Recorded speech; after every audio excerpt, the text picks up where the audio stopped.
இன்னொரு பேர் ஹரிகரன். எல்லாரும் தெரிஞ்சிருக்கோம். நான் நார்மலாக வீடியோலாம் போடுவேன், ஏதோ டான்ஸு ஆக்டிங் அப்படின்னு பண்ணிகிட்டு இருந்தேன்.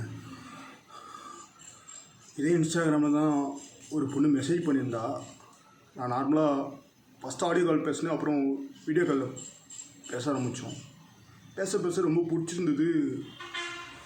மீட் பண்ணலான்னு ஒரு நாள் போய் மீட் பண்ணேன். செம அழகாக இருந்தா. அப்புறம் ஐஸ்கிரீம் பார்லர் ஐஸ்கிரீம் சாப்பிட்டு அப்படியே ஒரு 2 வாரம் 3 வாரம் ஓடிச்சு. நல்லா தான் போயிட்டு இருந்தது. ஒரு 3 மந்த்ஸாக லிவிங் டுகெதரில் தான் இருக்கோம் நாங்கள்.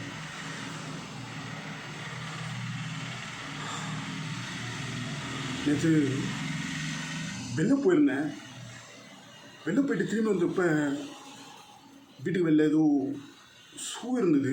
என் ஷூ மாரி தெரில. உள்ளே வந்து பார்த்தா அவளும் இன்னொரு ஒருத்தரும் ஒரு மாதிரி தப்பாக இருந்தாங்க. எனக்கு கூட ஒன்றுமே புரியல.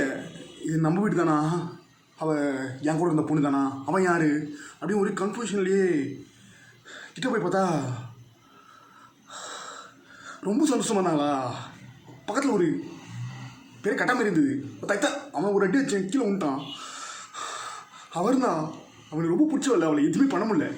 அப்படி என்ன பண்ணால் ஒரு ரூமில் போட்டு அடைச்சிட்டு ஒரு 2 வேளை 3 வேளை சாப்பாடு கொடுத்தேன். யோசிச்சு பார்த்தேன், எனக்கு என்ன பண்ணுறதுனே தெரியல சத்தியமாக. ஏன்னா நான் தான் இருக்கேன், ஒரு 3 மாதமாக லிவிங் டுகெதரில் இருக்கோம். 2 பேரும் முதல்ல ஆடியோ கால் வீடியோ கால் நேரில் பார்த்து எல்லாம் பேசி பிடிச்சி தான் கூப்பிட்டு வந்து செலவு பண்ணி ரூமில் தங்கி வச்சுருக்கேன். அவளுக்கு பிடிச்சது எல்லாமே வாங்கி கொடுப்பேன். பிடிச்ச ட்ரெஸ்ஸு சாப்பாடு எல்லாமே வாங்கி கொடுத்துட்டேன். அப்படி ஸ்டில் இருக்கும்போது நான் இருக்கிறப்போ இன்னொரு ஒருத்தவங்கிட்ட அதேமாரி இன்ஸ்டாகிராமில் பேசி வர வச்சு வரப்போ ஒரு பிரியாணி வாங்கிட்டு வரேன். அந்த டைமில் இதுமாரி இருந்தால் நீங்களே சொல்லுங்கள், எப்படி இருக்கும்?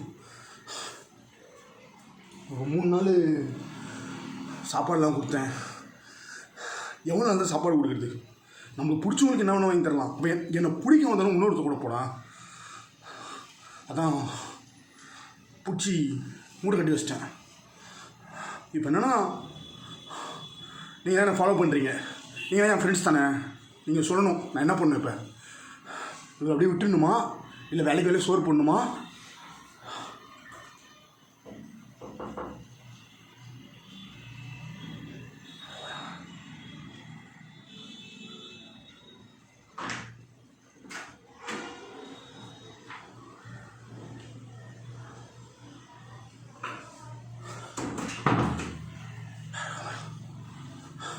மூணு வேளை சோறு போடணுமா, இல்லை